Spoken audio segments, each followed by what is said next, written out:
नमस्कार बच्चों, आप सभी का स्वागत है मेरे चैनल आकाश मैथ्स क्लासेस में। और आज मैं कक्षा 10 के लिए लाया हूँ प्रश्नावली 8.1 त्रिकोणमिति के परिचय से एक महत्वपूर्ण प्रश्न, जो कि आपने नहीं देखा और आपने यह प्रश्न करना नहीं सीखा तो आप त्रिकोणमिति को नहीं समझ पाएंगे। तो ये आपके लिए बहुत महत्वपूर्ण है। तो आप इस वीडियो में जानेंगे कि कैसे हम त्रिभुज एबीसी समकोण है, जो कि ए बी दिया है 24 सेंटीमीटर, बी सी दिया है 7 सेंटीमीटर। ठीक है बच्चों, और हमारे पास ए सी को हमें ज्ञात करना है, तो निम्नलिखित का हमें मान ज्ञात करना है। तो उसके लिए सबसे पहले हमें कर्ण ज्ञात करना पड़ेगा। ठीक है, कर्ण ज्ञात करना है। तो चलिए बच्चों, ज़्यादा समय न लेते हुए इस प्रश्न को हल करते हैं। तो हमारे पास मान तो ये हो गए। ठीक, तो इसको हल करते हैं हम, कि हमारे पास क्या बोल रहे हैं, हल करते हैं बच्चों इसको, कि हमारे पास जो दिया है उसको हम सबसे पहले लिख देते हैं कि हमारे पास दिया है त्रिभुज ए बी सी है।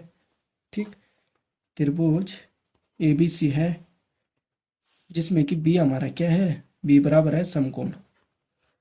ठीक है बच्चों, बी बराबर क्या है, समकोण है। फिर उसके बाद समकोण के बाद हमारे पास क्या बोला है कि ए बी है जो वो है 24 सेंटीमीटर। ठीक है, और बी सी है हमारा कितना, 7 सेंटीमीटर। तो हमें यहाँ पे ए सी बराबर ज्ञात करना है। तो ए सी बराबर ज्ञात करने के लिए हमें कर्ण ज्ञात करना है। ये लंब हो गया, ये आधार हो गया। तो आपको पता है पाइथागोरस प्रमेय से हम करेंगे इसको। तो पाइथागोरस प्रमेय क्या होती है, पाइथागोरस प्रमेय। ठीक है, पाइथागोरस प्रमेय क्या होती है, कर्ण का वर्ग। ठीक है, कर्ण स्क्वायर बराबर क्या होता है, लंब स्क्वायर। ठीक है, कर्ण का वर्ग बराबर क्या होता है, आधार का वर्ग।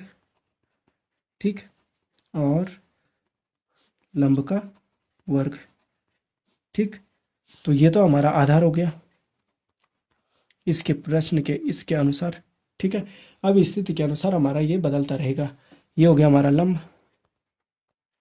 और लंब के बाद ये क्या हो गया हमारा बच्चों, ये हो गया हमारा कर्ण। तो किस प्रकार हमें इसको हल करना है, तो चलिए आपको पहले तो कर्ण का पता होना चाहिए। तो कर्ण हमारे पास ए सी है, तो ए सी है हमारी पूरी भुजा, तो ए सी का स्क्वायर, आधार है हमारा 24। ठीक, 24 का स्क्वायर। ठीक है, और लंब कितना है हमारा, 7 है। ठीक है, इसको हम कैसे लिखेंगे, कि यहाँ पे हमें लिखना था कि ए सी का स्क्वायर बराबर लंब है हमारा ए बी, सॉरी आधार है हमारा ए बी। ठीक है, और ए बी के बाद क्या हो जाता है, लंब का वर्ग, आधार का वर्ग और लंब का वर्ग। तो इसी के अनुसार हम यहाँ पे इसको सॉल्व करते हैं। तो ये हो गया। तो अब हमें यहाँ पे क्या करना है कि इन दोनों का वर्ग है, तो ए सी बराबर कितना हो गया, 24 का वर्ग कितना होता है आपको पता है, 576। ठीक है बच्चों, 24 का होता है 576, और 7 का होता है 49। ठीक है, और ये स्क्वायर था। तो इन दोनों का योग मिला के कितना होता है, इन दोनों का योग मिला के होता है 625। ठीक, तो 625 है। तो तब क्या हो जाएगा कि ए सी बराबर कितना हो जाएगा, अंडर रूट 625। और आपको पता है कि 625 किसका वर्ग होता है, 25 का। ठीक है, ये होता है 25 का। तो ए सी बराबर हमारा कितना हो जाएगा, 25 सेंटीमीटर। ठीक है, ठीक है बच्चों, 25 सेंटीमीटर हो गया। ये हो जाएगा हमारा 25 सेंटीमीटर, यहाँ पे भी हो गया इतना। ठीक, अब हमें दिया है कि साइन ए और कॉस ए का हमें मान ज्ञात करना है। तो ए बी सी में हमें क्या दिया है, पहली स्थिति में साइन ए बराबर यहाँ पे कर देते हैं, साइन ए बराबर, ठीक है, साइन ए के बाद क्या है, कॉस ए, इसके बराबर। ठीक है, तो साइन बराबर कॉस बराबर क्या होता है, साइन बराबर होता है, देखो आपको पता है कि एल ए एल लाल कक्का होता है। तो लाल कक्का के अनुसार हमें इनको हल करना पड़ता है। तो पहला होता है साइन कॉस टेन, और इनके उल्टे होता है कॉट। ठीक है, टेन हो गया, टेन का उल्टा कॉट हो गया। साइन है, साइन का उल्टा क्या हो गया, देखो साइन कॉस टेन, अब कॉट हो गया, सेक हो गया, और कॉसेक हो गया। तो इस प्रकार हम इनको करते हैं। तो यहाँ पे साइन का क्या हो जाएगा, लंब बटे कर्ण। ठीक है, लंब बटे कर्ण हो जाएगा। अब देखना यहाँ पे कि लंब बोल रखा है, तो लंब है साइन ए, तो ए के सामने वाली भुजा हो गई हमारी आधार। ठीक है, सॉरी, यहाँ पे लंब हो जाएगी, ए के सामने वाली भुजा हो गई। ठीक, तो ये हो जाएगी हमारी बी सी। ठीक है, ये हो जाएगी हमारी लंब, ये हो गई आधार। ठीक है, ए कोण के लिए और कर्ण यही रहेगा। तो ये तो हो गया हमारा क्या, लंब। ठीक है, लंब हो गया हमारा बीसी। बीसी बटे, देखिए यहाँ पे ध्यान से समझना कि कोण ए की बात हो रही है तो सम्मुख भुजा हो गई हमारी लंब, और ये हो गई उसके संलग्न वाली भुजा हो गई आधार, और कर्ण वही रहती है। ठीक है, तो ये हो जाएगा बीसी, और ए सी क्या हो जाएगा हमारा कर्ण। तो हमारा कर्ण कितना आया था, 25 सेंटीमीटर। ठीक है, तो बीसी हमारा कितना है, बीसी हमारा 7 सेंटीमीटर, और कर्ण है 25। ठीक है, कर्ण कितना है 25। तो ये क्वेश्चन हो गया सॉल्व, ऐसे करना है। अब साइन के बाद कॉस है, तो कॉस क्या होता है, आधार बटे कर्ण। ठीक है, अब ध्यान देना कि यहाँ पे आधार बटे कर्ण की बात हो रही है, और आधार हमारा क्या होगा, मैंने बोला उसकी संलग्न भुजा, कॉस ए के संलग्न भुजा ए बी। ठीक है, ए की बात है तो यहाँ पे ए की बात है तो संलग्न भुजा हो गई, आधार हो गया हमारा ए बी। ठीक है, और कर्ण तो वही रहेगा ए सी। ठीक, तो ये क्या हो जाएगा हमारा, ए बी क्या हो गया हमारा, ए बी हो गया 24 सेंटीमीटर, और ए सी कितना हो गया 24 के बाद क्या हो गया, ये हो गया हमारा 25 सेंटीमीटर। ठीक है, तो ये हो गया हमारा क्या, लंब और कर्ण। ठीक है बच्चों, ये हो गया साइन ए और कॉस ए।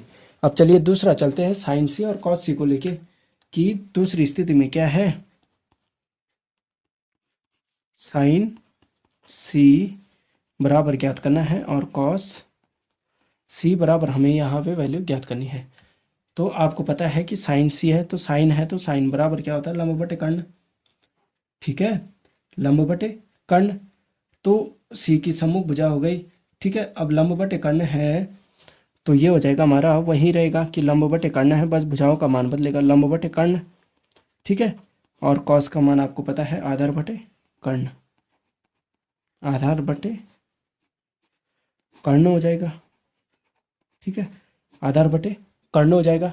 तो तब क्या हो जाएगा हमारे पास, तब हो जाएगा हमारे पास कि आपको यहाँ पे ध्यान देना है कि साइन सी की बात हो रही है, यहाँ पे इस कोण की बात हो रही है। अब तो साइन सी की सम्मुख भुजा हो गई ए बी, जो कि ए बी क्या हो जाएगा हमारा, लंब हो जाएगा। ठीक है, ए बी हमारा क्या हो जाएगा, लंब। ठीक, और कर्ण तो आपको पता है ए सी होगा। तो ए बी जब हमारा लंब है तो लंब है 24, और 24 बटे 25। ठीक है, 24 बटे 25, ये हो गया हमारा क्या, साइन सी। अब कॉस सी की बात है तो कॉस सी आपको पता है कि कॉस सी को हम क्या बोलेंगे, आधार बटे कर्ण है। तो सी की बात है तो आधार क्या हो जाएगा, बी सी। ठीक है, इसकी संलग्न भुजा बी सी, और कर्ण क्या हो जाएगा 25। ठीक है, तो बी सी बटे ए सी। तो हमें कोण सी की बात कर रहे हैं, यहाँ पे कॉस सी की बात कर रहे हैं, सी ये है तो सी के सम्मुख संलग्न भुजा हो गए आधार, और कर्ण क्या हो गया ए सी। ठीक है, तो बी सी कितना है, 7 बटे 25। ठीक बच्चों, तो 7 बटे 25, तो यही मान हो जाएंगे हमारे यहाँ पे कि जिसका 20 समकोण है। तो पहले हमें त्रिकोणमिति का प्रयोग करके हमें यहाँ पे कर्ण को ज्ञात किया, कर्ण को ज्ञात करने पर साइन ए और कॉस ए का मान रखा, और साइन सी और कॉस सी का मान इस प्रकार हम यहाँ पे ज्ञात करते हैं। तो उम्मीद करता हूँ बच्चों कि आपको मेरा ये टॉपिक समझ में आया होगा, और आपकी कक्षा के लिए बहुत महत्वपूर्ण प्रश्न है। और मेरे चैनल के साथ जुड़ने के लिए आप मेरे चैनल को सिंपली सब्सक्राइब कर सकते हैं, जिससे कि आपको मेरी नई वीडियो की नोटिफिकेशन आपको सबसे पहले मिल जाएगी। और अगर आप मेरे चैनल टेलीग्राम चैनल पर जुड़ना चाहते हैं तो उसमें भी मेरा चैनल है, उसमें आप आकाश मैथ्स क्लासेस में ज्वाइन हो सकते हैं, और लिंक मैं अपने वीडियो के डिस्क्रिप्शन में डाल दूंगा। धन्यवाद बच्चों।